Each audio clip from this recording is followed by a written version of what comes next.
سراغمو بگیر، یه هنر و سراغ زندگیت.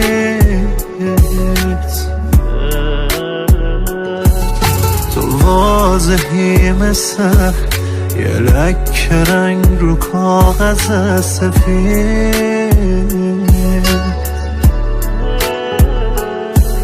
ندیدنت مهاره، نداشتنت هزاره، یه عطر بودم که از تنت فرید.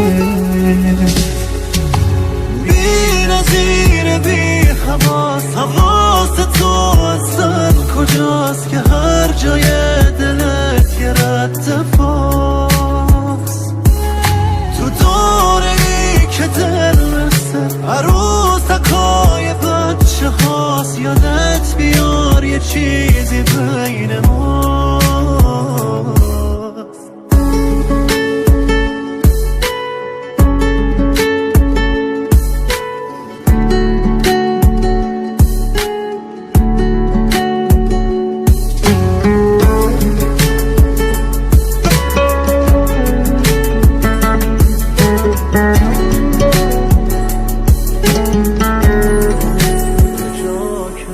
یه جا کنار ریل قطاریم که بی مسافرم،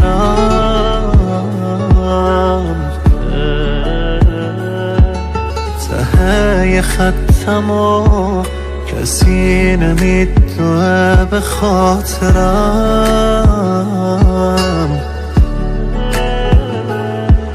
مریضیم که حالم به هیچ کی ربط نداره، تو توی قلبمی کجا برم؟